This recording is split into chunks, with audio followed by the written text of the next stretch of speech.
Welcome to This is the Day with Mike Rogers.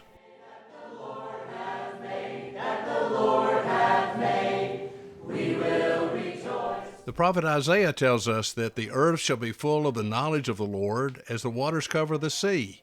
And in that day there shall be a root of Jesse, who shall stand as a banner for the people, for the Gentiles shall seek him. And friends, I'm here to tell you, this is the day.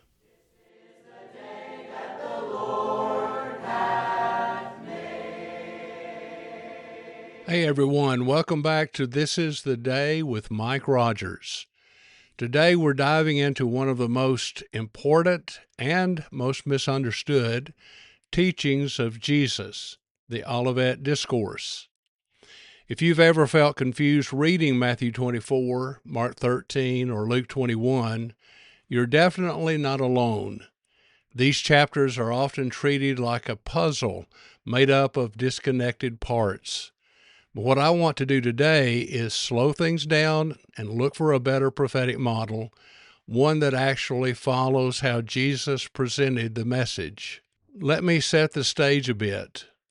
All three synoptic Gospels, Matthew, Mark, and Luke, record the Olivet Discourse, and interestingly, they all include the same three elements. First, Jesus predicts the destruction of the temple. Second, the disciples ask him two questions about that prophecy. And third, Jesus responds to those questions. For this discussion, I'm going to focus mainly on Matthew's account because it includes several features that help clarify the prophetic structure. Matthew alone uses the Greek word parousia when referring to Christ's coming. He specifically mentions the end of the age. He includes parables that the other Gospels don't record. And he alone describes the judgment of the sheep and the goats. All of those details help sharpen the prophetic model we're looking for. Mark and Luke will still matter. We'll use them to confirm and reinforce what Matthew shows us. Before going further, it helps to understand the overall structure of the Olivet Discourse.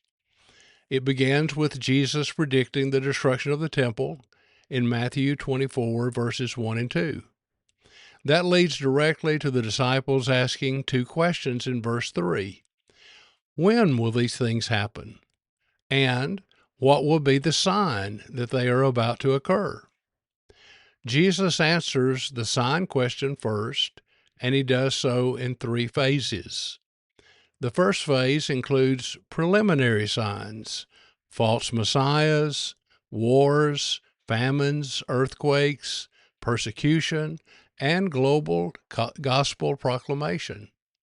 Jesus calls this the beginning of birth pains. The second phase introduces a later sign, the abomination of desolation, and marks what Jesus calls the end. Then the third phase describes immediate signs, cosmic disturbances, and the appearing of the Son of Man. This is the climax of the discourse. After answering the sign question, Jesus addresses the when question. He explains that while the general time can be recognized, the exact day and hour remain unknown. Finally, he closes with repeated exhortations to watchfulness, parables, warnings, and teachings that continue through Matthew chapter 25. Now, here's something that's often overlooked. The Olivet Discourse isn't a collection of separate teachings stitched together. It's a single, unified message. One of the strongest pieces of evidence for that unity is its literary structure. Specifically, it is a chiasm. A chiasm is a common ancient writing technique where ideas mirror each other in reverse order.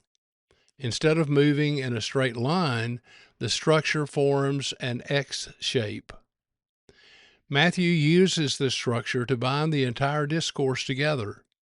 Notice the order of these three elements at the beginning.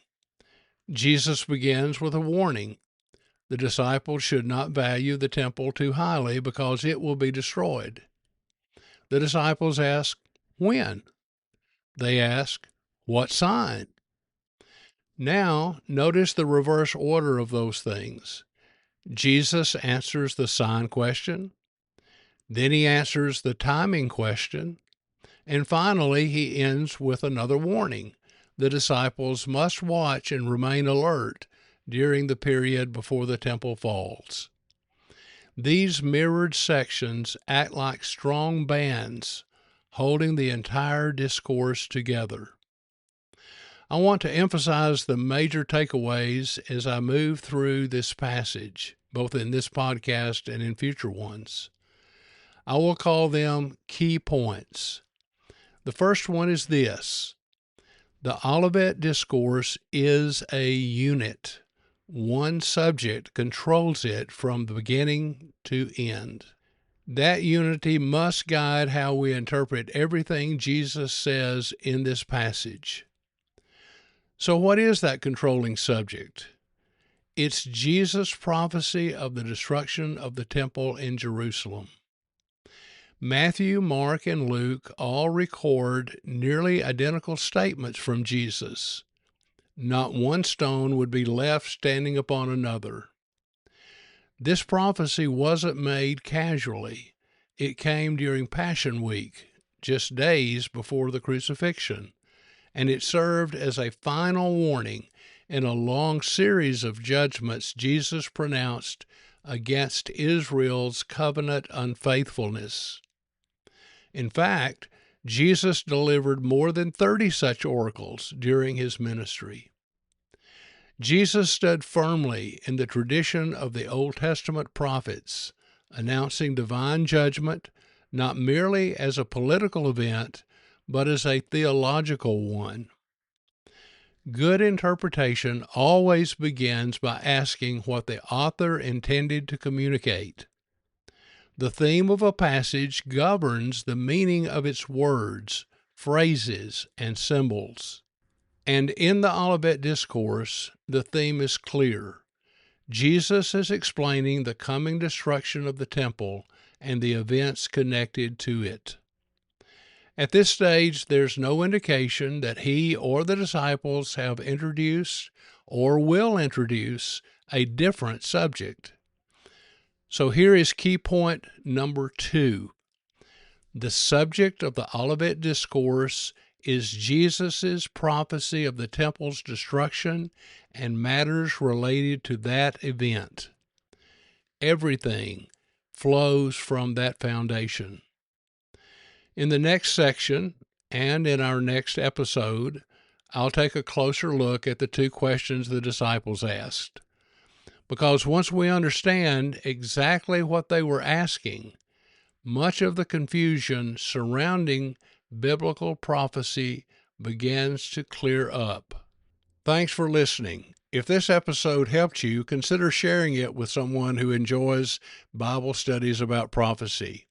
I'll see you next time. Until then, my friends, thank you for listening, and rejoice, for this is the day the Lord has made.